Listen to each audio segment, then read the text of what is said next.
Kembali lagi, seperti biasa Mimin selalu mendoakan kalian semoga selalu dalam keadaan sehat dan dalam kondisi terbaik. Di video kali ini Mimin akan menceritakan sebuah donghua series dari Swallowing Record.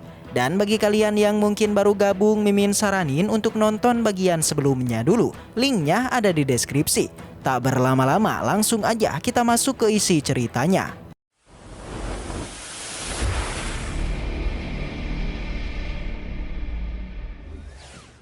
Cerita kembali dilanjutkan yang memperlihatkan Uyu yang mengunjungi kakaknya. Dia langsung membuka topengnya yang membuat kakaknya pun langsung memeluknya. Dia mempertanyakan bagaimana dengan keadaannya dan bagaimana bisa dia masihlah hidup. Uyu memberitahu alasan dia masih hidup ketika dia ingin diasingkan atau diusir dari kekaisaran. Dirinya telah diserang oleh siluman ular, tetapi dirinya diselamatkan oleh Maha Guru. Mendengar itu kakaknya menganggap kalau Uyu telah mendapati penderitaan yang begitu sangatlah panjang. Tapi seluruh seniornya benar-benar begitu baik dan menjaganya di dalam sekte. Dan kali ini dia datang telah mendapati tugas dari sektenya untuklah menjadi pengawas dari kekaisaran ini. Lalu mereka berdua melanjutkan diskusi kalau Ratu Yuanxi dan putranya telah berusaha keras untuk mengadakan pernikahan ini. Yang dimana kakak perempuannya ini akan dinikahkan dengan putra dari kerajaan timur. Sang kakak meyakini dalang dibalik semua ini bukanlah kekaisaran Dongye, melainkan adalah kerajaan timur yang memiliki beberapa transaksi mencurigakan.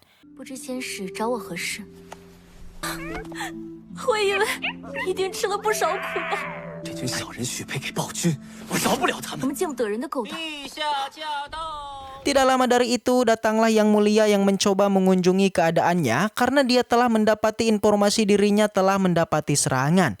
Ketika berada di dalam, dia melihat ada sosok dari Sun Daoji membuat dia sungguhlah begitu kesal dan menganggap kalau Tuan Putri sedang mencoba memenangkan hati dari Sun Daoji.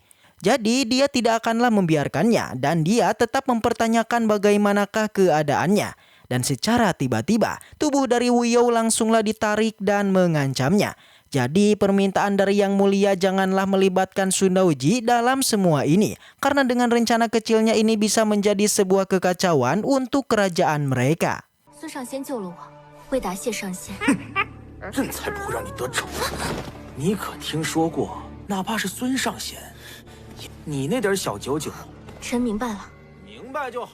Setelah kepergian mereka, Wuyou meminta kepada Uyu untuklah mencari keberadaan dari Jongwoo karena untuk saat ini kondisi dari Jongwoo sedang dalam bahaya. Di sana dia memberikan sebuah jepitan rambut dan menyuruhnya menemukan Jongwoo. Sedangkan di istana dari Ratu Yuanxi, dia sedang berbicara dengan tetua Sang Yuan yang telah memiliki tujuan yang sama, yaitu mengambil alih seluruh kerajaan Dongyu dengan melakukan aliansi pernikahan. Tetapi mereka begitu khawatir dengan kedatangan dari Sun Daoji dan rencana ini tidak boleh sama sekali gagal. Tidak lama dari itu mereka juga mendapati informasi kalau wanita siluman telah tewas dan semua ini adalah ulah dari Sun Daoji. Mendengar itu, Ratu Yuanxi langsunglah menggebrak meja yang membuat penata riasnya terkejut dan tidak sengaja menjatuhkan sisirnya dan inilah yang terjadi. Tidak lama dari itu Yuan Hao datang dengan melaporkan ada sesuatu yang begitu buruk sedang terjadi. Di mana ketika dia datang ke istana Wuyou, Putri Wuyou sedanglah menyelenggarakan perjamuan untuk Sun Daoji. Padahal mereka berdua tidak saling mengenal satu sama lain. Cerita tersebutlah membuat mereka begitu khawatir jika mereka berdua benar-benar mengenal dekat maka jangan harap 200.000 tentara dari Pulau Jisuin itu akan bisa mereka dapatkan. Dengan begitu, pedenya, Yuan Hao berkata tenang saja, tidak perlu khawatir karena dia telah memperingatkannya. Yuan Hao kembali dipertanyakan apakah dengan sebuah peringatan kalau Putri Wuyou akan mengikuti semua peringatan tersebut. Hal ini membuat Yuan Hao langsung bertanya kepada ibunya bagaimana menurut dia tentang Putri Wuyou. Apakah dia benar-benar mencoba untuk memenangkan hati dari Sun Daoji. Sang ibu atau Ratu Yuanxi memang sudah begitu mengenal dekat dengan Putri Wuyou. Dia adalah orang yang begitu sangatlah jago dalam hal memenangkan seseorang. Tetapi Sang Ratu Yuanxi memiliki rencana yang berbeda. Dia yakin kalau Putri Wuyou tidak akan bisa menggunakan Sun Daoji. Begitu juga dengan mereka. Lalu dua bawahannya yaitu Chitong dan Baitong diperintahkan untuk menghabisi nyawa dari Sun Daoji. Hal ini membuat mereka bertanya-tanya bagaimana nantinya mereka menjelaskan kepada sekte pedang Tongtian. Dengan begitu tenang, Ratu Yuanxi hanyalah mengucapkan kalau Sun Daoji membenci kejahatan dengan penuh kebencian. Dan nanti laporkanlah kalau dirinya tewas secara heroik saat melawan monster. Maka dengan laporan tersebutlah membuat sekte pedang Tongtian tidak memiliki alasan untuk menyalahkan kerajaan mereka. Sementara untuk Wuyu telah berhasil menemukan keberadaan dari Jongwoo. Dan ketika ingin membahas sebuah rahasia, ada sebuah kapak besar dan tombak yang menembus dinding mereka. Beruntung mereka berhasil untuk menghindarinya, yang dimana serangan tersebut berasal dari Baitong dan juga Chitong. Alhasil mereka berdua terlibat dalam pertarungan ini. Namun mereka berdua ini memiliki kemampuan kultivasi, sedangkan untuk Jongwoo hanyalah seorang prajurit yang tidak memiliki ranah kultivasi. Meskipun katanya dia tidak memiliki kultivasi, tetapi Jongwoo adalah prajurit paling terkuat di masa lalu. Alhasil dia berhasil untuk mengimbangi Chitong si pemakai tombak. Sedangkan untuk Wuyu dia telah berhasil menghabisi nyawa dari Baitong dan selanjutnya Chitong. Tetapi ketika dia ingin menghampirinya, pemilik dari kedai tersebut yang memiliki nama sebagai Jin itu telah mendengar sebuah keributan dan mendobrak pintu ruangan mereka.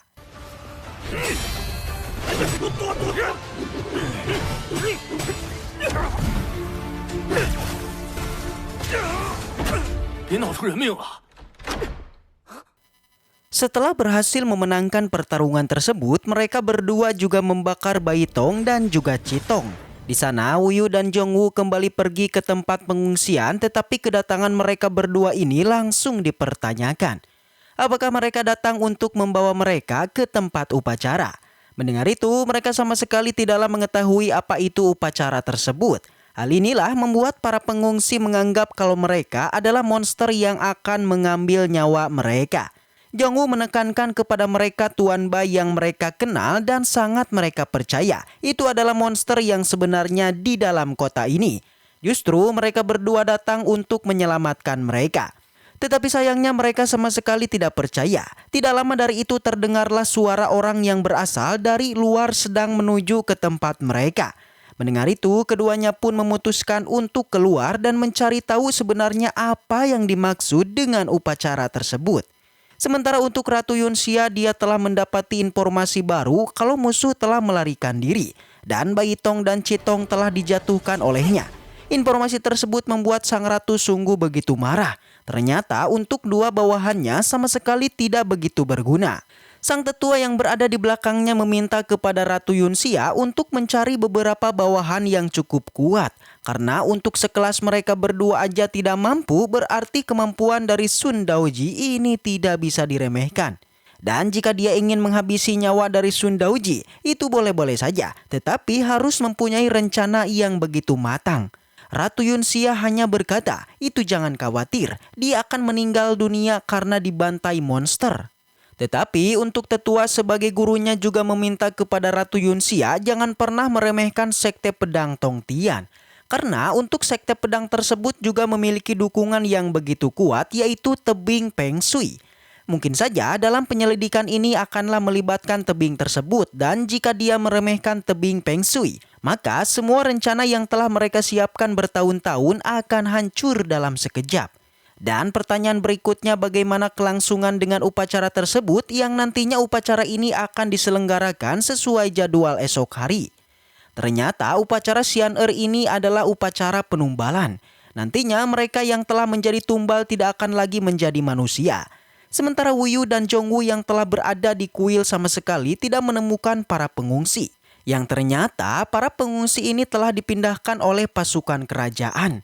Beruntung mereka berhasil menemukan keberadaan para pengungsi. Wuyu yang melihatnya dengan seksama dan tidak bertindak terburu-buru, justru Toye yang diperintahkan untuk bertugas. Melihat keberadaan Toye, para pengungsi menganggap itu adalah monster sehingga satu persatu dari mereka langsung melarikan diri. Sedangkan untuk pembawa acara ini sungguh begitu marah dan melihat ternyata pembuat masalah ini adalah monyet kecil sehingga serangan bertubi-tubi dilakukan. Beruntungnya Toye berhasil melarikan diri, sedangkan untuk Wuyu dia dengan tongkatnya berhasil mengatasi masalah ini. Karena mereka semua sudah salah paham.